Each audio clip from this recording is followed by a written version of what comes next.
I want to welcome to the program a guy who we've been interested in having on for quite some time. For close listeners of the program, you've noted that we've interacted with your Twitter account a fair amount. You've got a really solid Twitter account, particularly for a guy who makes a living in the bowels of the federal regulatory area. Brendan Carr with the Federal Communications Commission. Welcome. Well, thanks so much for having me. You guys are doing such a phenomenal job. I'm a big fan of the program. You guys launched, obviously the end of 2020 into 2021, not necessarily riding high in the hog for a lot of conservatives. Yeah. And you guys carry people through a lot of low times, and it's a beloved program, and rightfully so. Well, I take that not only as a compliment, which I appreciate, but having somebody at the FCC appreciate the content, boy, that's like a twofer, right? Well, there you go. Well, luckily, our jurisdiction over indecent material does not extend to the podcast realm, which is pretty good. And hopefully I won't say anything here that will require the dump button. I'll be the first FCC commissioner to get fined for some indecency. Hopefully we'll avoid that. We certainly don't have a dump button. So just keep that in mind. Yep. The first thing you did here is compliment the size of our TV, which, listen, all of our listeners understand when we did our first live stream, there was a lot of comments on the size of our television set. But here we have Brendan Carr of the FCC looking at our television set saying it's of good size. Well, I thought you'd upgrade it. It looks a lot bigger than it did on the live stream, so congrats on that. Perfect. All right. So listen, if we're going to verify, that's how you do it. You get a FCC commissioner to vouch for the size of your television. Listen, there's a lot of exciting stuff going on in your world. Why don't we start with free speech writ large? Let's bring it into Musk and Twitter. And I just want your thoughts on all of this, because we all have a lot of thoughts, but from your vantage point, I'm particularly interested.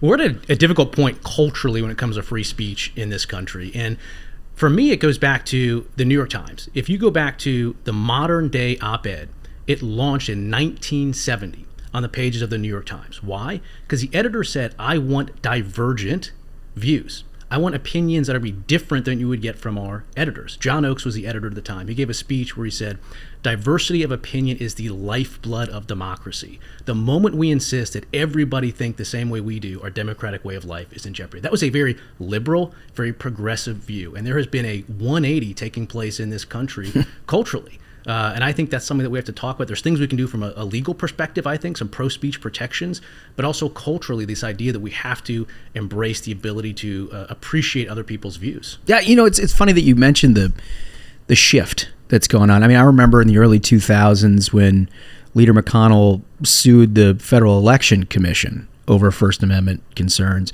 and all of the lefty groups were the ones that held the flag with him, the ACLU and everybody else. That seems impossible to imagine today. Well, you're right. And I go back to 2012. President Obama went to Facebook's Palo Alto headquarters, and he gave a speech, and he talked about the free flow of information on the internet being, in his words, key to a healthy democracy. Now, flash forward a couple of miles down the road to Stanford, in a couple of years, just the last week or so, President Obama went back out there and gave a speech at Stanford where he talked about the free flow of information on the internet being a threat to democracy. So 2012, healthy. 2022, a threat. Well, what happened? Well, I think one thing that happened in the middle there is the 2016 presidential election, and people decided that this free flow of information, divergent views, people thinking for themselves, getting around established gatekeepers, that's it, was producing outcomes at the ballot box that they didn't like. And so you're seeing this significant tightening around free speech in this country, and I think that's a problem. How much the gatekeeping thing, I think, is 100% right, because as you see from White House correspondents' dinners and everything else, the gatekeepers, they all get along, right? They've got there's by and large a pretty clear view about what gatekeeping means to the political elite in this country. How concerned from your vantage point are you that these gatekeepers and people in power basically are going to try to use the levers of government in order to just reestablish a 1950s brand of gatekeeping where you've got, basically nobody other than themselves speaking freely? Yeah, we've long had, establishment media gatekeepers in this country, and free speech on the internet lets you go around them. And those media gatekeepers woke up to it maybe a little bit late. They realized that that second or third home isn't going to pay for itself. They need to maintain their job of telling us what to think. And that's what people are saying. When Elon Musk has agreed to buy Twitter or vice versa, I think it's really exposed this fundamental free speech divide in this country, where conservatives now want less political censorship on big tech. A lot of incumbent media gatekeepers, they've been very afraid about this because they want to continue to drive the political narrative. And we're seeing all sorts of reactions. People have come to the FCC asking us to block the transaction. They have said, I've seen that. We have authority under the Telegraph Act of 1860 to do it. They could have thrown the kitchen sink in, but I guess they thought maybe that would have been a bridge too far.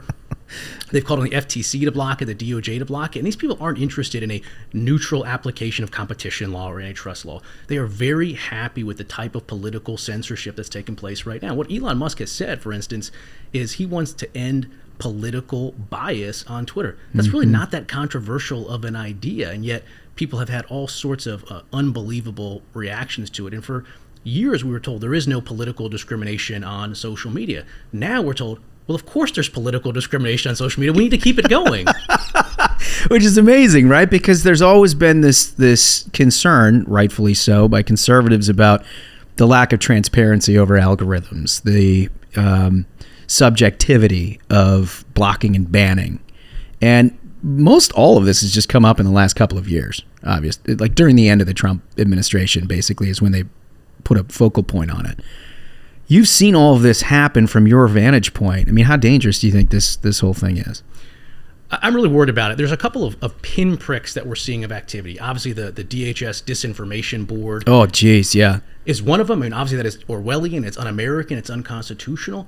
And it's been a bit of a lightning rod and galvanized people's attention, but there's really a broader game afoot. I mean, you have Jen Psaki standing at the White House podium saying that they are in regular contact at senior levels of the White House with large technology companies over their content moderation. They're flagging posts. You had the DHS back in February putting out a terrorist bulletin sweeping in First Amendment protected speech as a threat to the domestic homeland. You've got CISA, Cyber Security Agency, talking about disinformation. So these aren't isolated examples. There's a very broad move taking place in this government right now to try to censor divergent views. COVID-19 was a great excuse. They talked about medical misinformation, and they sort of used that as the tip of the spear, and then they start expanding into general, political views as well. So I do think this is all a pretty big danger we have to push back on. Yeah. Well, I think about this. You mentioned Jen Psaki from the podium saying that they were in regular contact with 10 companies, presumably Facebook or something, similar to Facebook, flagging what they say is disinformation, at the same time sort of promoting the open question about whether they should be subjected to some kind of antitrust laws and things like that. I mean, isn't that just effectively kind of a gun to the head of social media companies saying, like, look, you better flag this stuff, you better play by our set of rules, or we got a government that's going to spend a lot of time looking into all kinds of things? This is the real threat to free speech in this country. It is not today a law passed by Congress, in part because obviously we have the First Amendment right there to stop it. The real threat is what I call legislating by letterhead or bullying or working the ref. And I think there's an awful lot of conversations taking place right now, and maybe we'll get some discovery in this. I know some of the members of Congress have sent letters to large technology companies. I know that there's an Attorney General's group that filed a lawsuit last week that effectively says, look, there's a line of First Amendment precedents where if you are coordinating with these private actors to censor speech, they are effectively state actors, and therefore they are limited by the First Amendment itself. I don't know if all the evidence is there, but there's certainly enough that we should do some discovery. And I think, when Elon Musk, if he completes this purchase, maybe there's some more information there.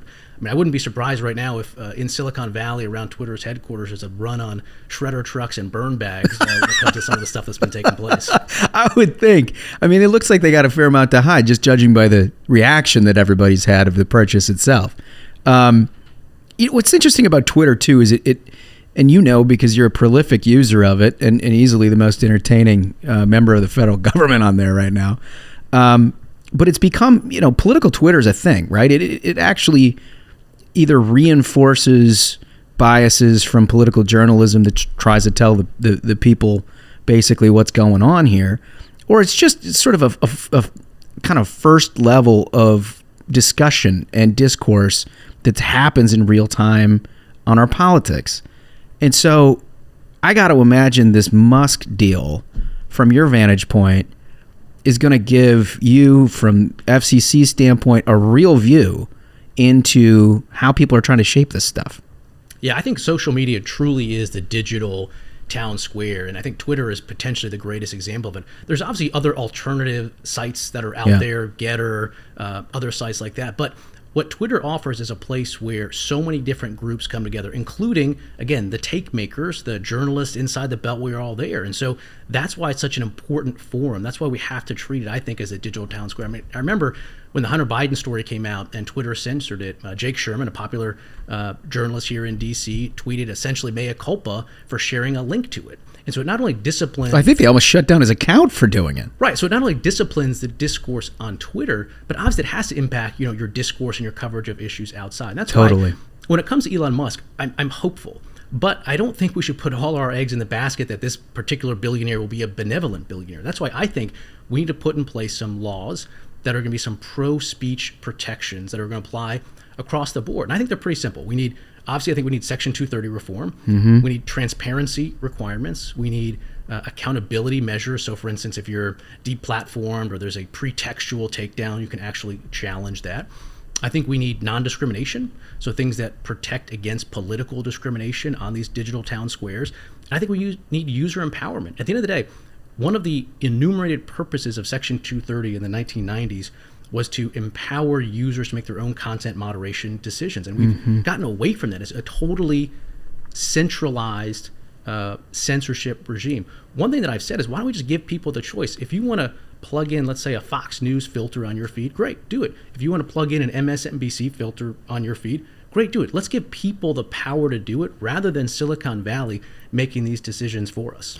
That's really fascinating. I mean, I want to go a little bit into a couple of those suggestions that you just made, but I think one of the things that concerns me is, and probably because you've just made those suggestions, is if you were to get under the hood and find that there was just this rampant sort of coordinated effort to try to silence conservative voices, I mean, is there really any repercussions for that? Is there any consequences that somebody at Twitter would have under current law? Well, there should be some basic accountability. Look, any business in the country that says, hey, I'm offering you product X, and if at the end of the day it turns out it's product Y, that's a problem. Right. And particularly for social media, people are building their entire careers on this. I mean, small businesses can go from red to black and vice versa based on a slight change in the algorithm. So I think we should hold them accountable to their promises. Again, they have said, for all the content moderation we do, we're not engaged in partisan political takedowns. Well, let's bring some transparency. Let's bring some accountability and see if that's what's happening.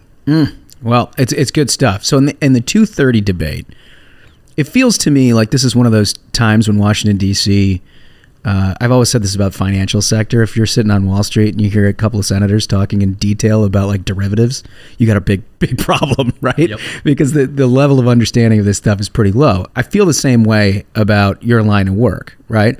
And when we had a bunch of discussion about 230, I felt like both sides were talking about it in ways that actually was not applicable. What are you talking about with 230?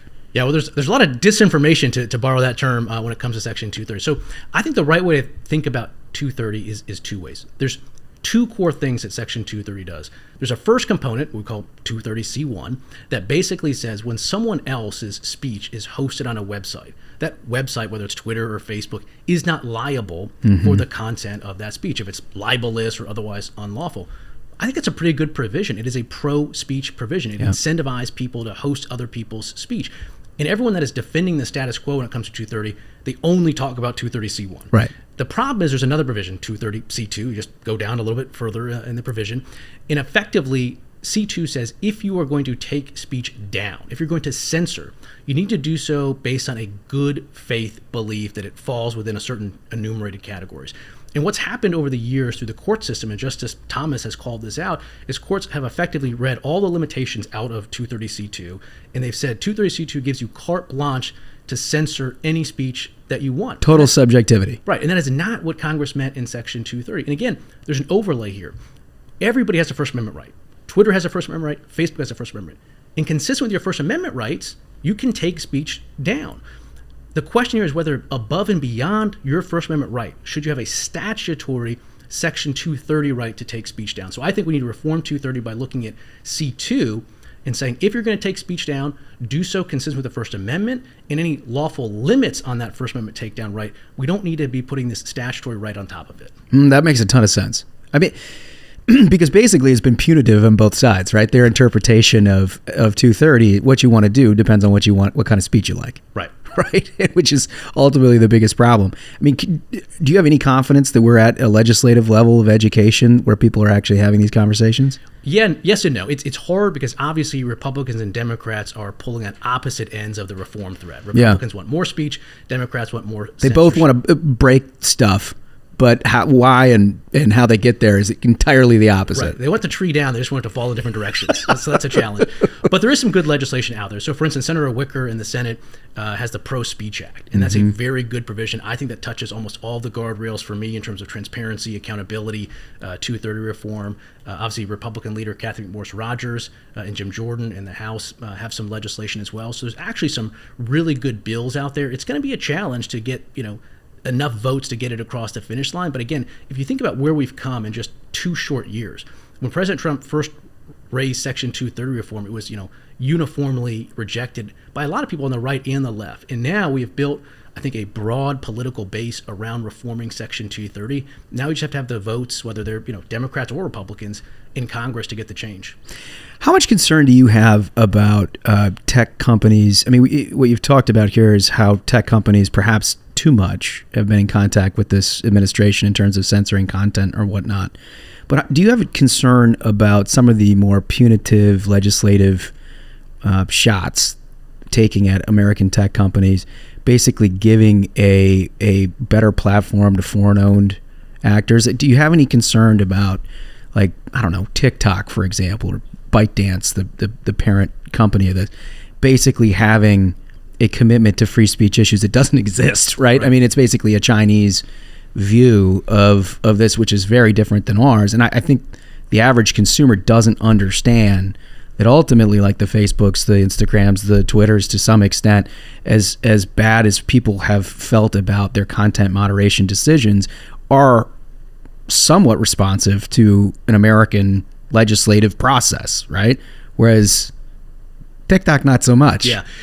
I got a lot of problems with TikTok. I think first and foremost, from a foreign policy matter, reciprocity makes sense as a starting point. I mean, TikTok is not available in China, right. And TikTok has been linked, at least allegedly, to a lot of harms, particularly for young girls, for young children.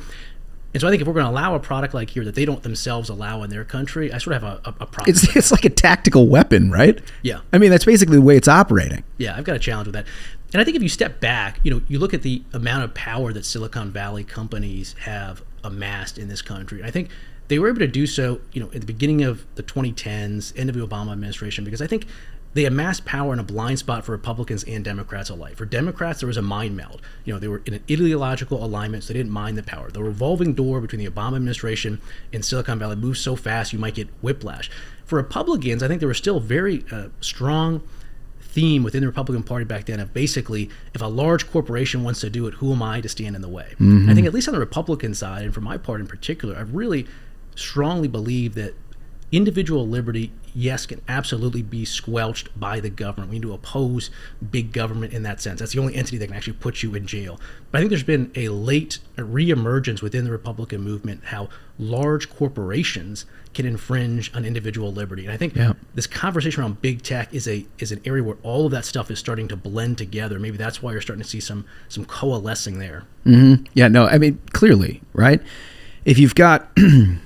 In this case, if you have foreign actors that are hosting platforms that are not sort of subject to American influence in one way or another, and you can foresee a situation where at some point it's a national security issue, right? Yeah. Where there is some kind of a communication in national security space where you could very quickly, from an American standpoint, do something about it.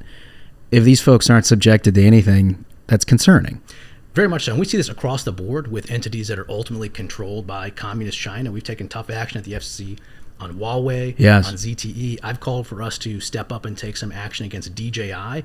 This is a Shenzhen-based drone company, and they're flying these systems that are highly sophisticated. I mean, they can measure heartbeat, temperature. I mean, they can do everything from a distance, and we have some deep concerns, I do, and some components of the federal government as well, about the threat that they pose. And that's why you've seen such strong action. When I was up in Malmstrom Air Force Base up in Great Falls, Montana, there's just nothing up there except missile silos and wheat fields. But dotted through all those wheat fields where there's basically no population are high-powered cell sites running this Huawei gear and all the types of, imaging and other That's terrifying up there. So that's why we've taken a tough action at the FCC on Huawei's ZTE. And again, I think it applies straight through to DJI, potentially to TikTok and others. Yeah, well, I also think it applies to 5G, right? And I know this is an area I wanted to talk to you about because you've been intimately involved in it. It's the future and the current situation that we face in this country, but there's a lot of international competition there too.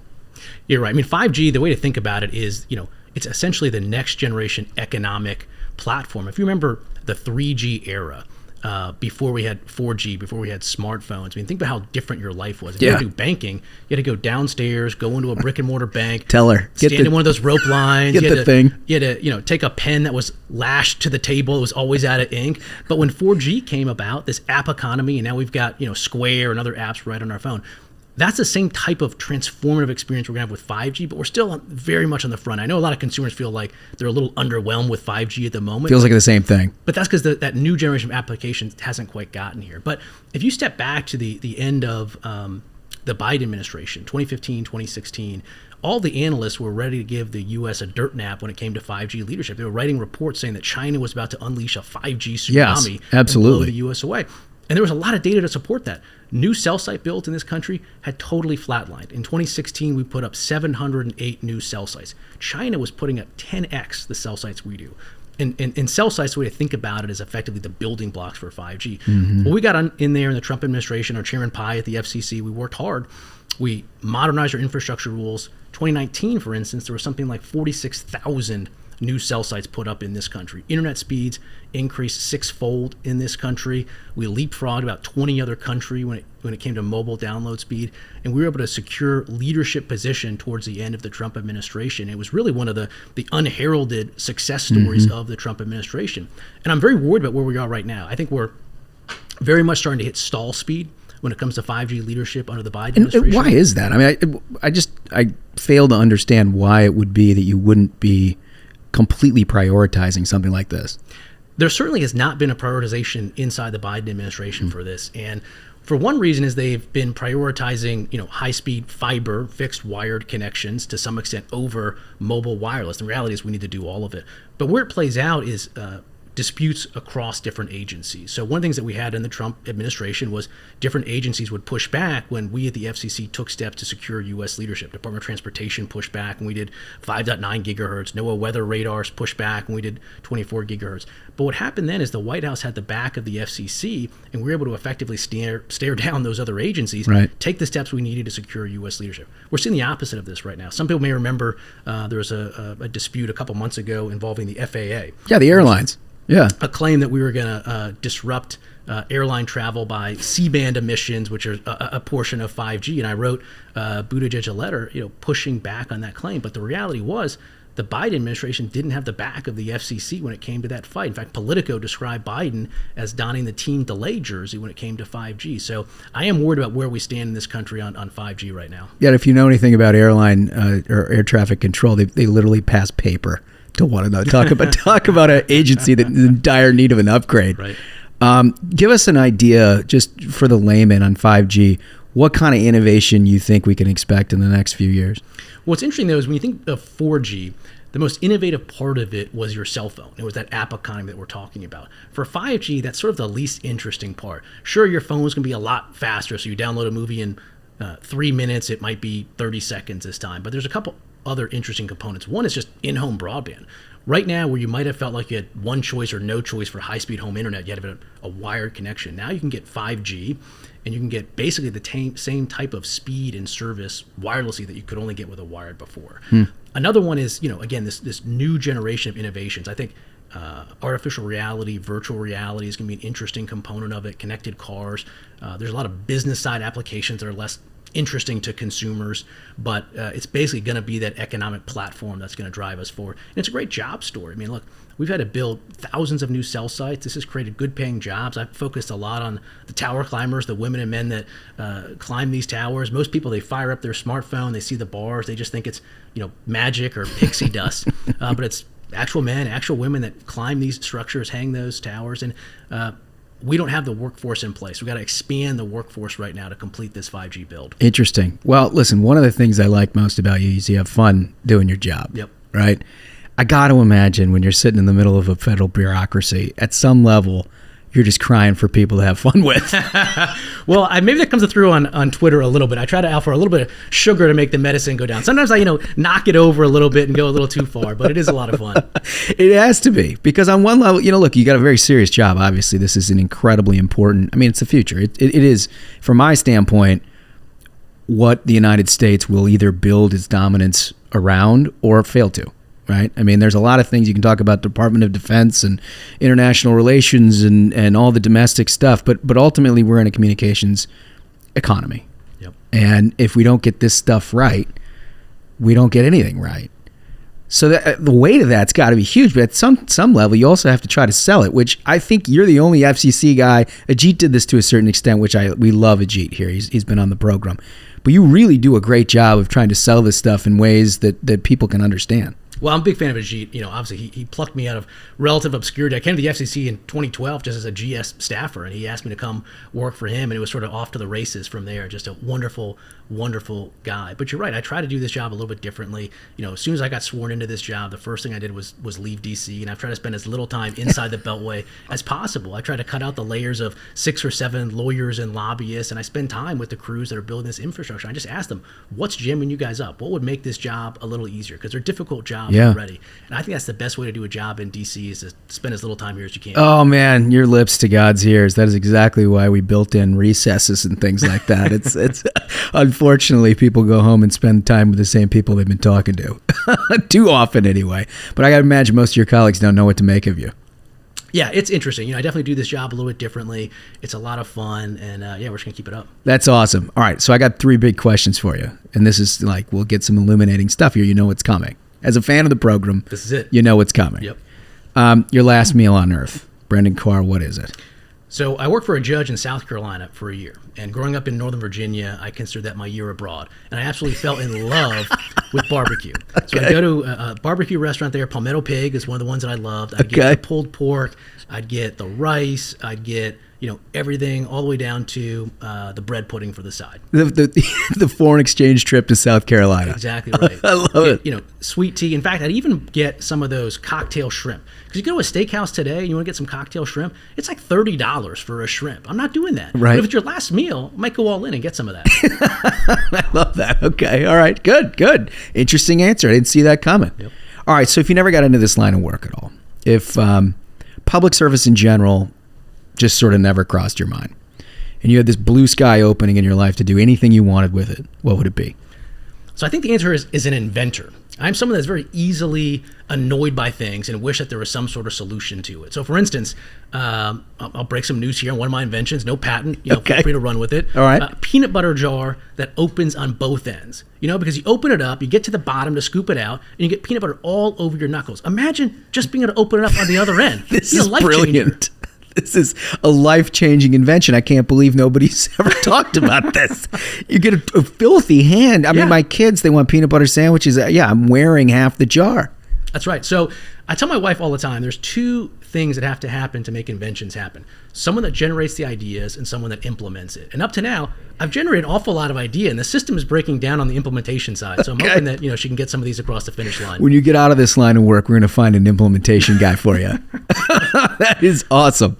All right, so here, I'm not sure where you're going to go on this. Generally speaking, I can tell where guests are going to go on this, but this is the thrill of victory, agony of defeat question. You know the whole lineup about the sunny optimist and the person who wears every defeat like a backpack, and every win is basically celebrated for 5 seconds or less. Where do you find yourself? Well, so first of all, I have a fundamental disagreement with this question. Oh, you do? In the sense that when you ask people, do you want to be like Michael Jordan or somebody else? I cannot imagine picking the somebody else. We got to come up with a good. You'd be surprised how many people do. Jordan. It's true. But I also had to bet when we first started asking this question. Everybody was like, thrill of victory. Anybody likes defeat? And I'm like, no. You don't understand. Like, this is about a motivation thing. So that's where the Michael Jordan thing came from. That's right. Well, I'm definitely an agony of defeat person. I mean, almost once a week now, I think back when I played T-ball when I was 7 years old. I hit a ball in the outfield, and I stopped at first base instead of going to second base. And it just sticks in my craw. You still have it? I still have it. So I'm still motivated now. I'm always looking for that chance to go to second base. If I'm driving past a baseball field, I ask people to pull over just so I can try to finish that off. You just defined an agony of defeat person. Yep. That's incredible. That's awesome. All right, so before I let you go, what's the biggest challenge you're going to tackle here in the next year at the FCC? Well, one of my things is waste, fraud, and abuse. I mean, we are spending hundreds of billions of dollars out of Washington right now to bridge the digital divide. And so I think we're going to have to bring a lot of oversight. I'm trying to bring that at the FCC. Maybe Congress can pitch in a little bit as well. But we owe it to the American people to get that job done. And I'm really worried that we're going to see billions and billions of dollars wasted here. Yeah, that's a great point. Listen, Brendan Carr, FCC, you got to keep us updated. When there's big stuff that comes, you got an open line on the Variety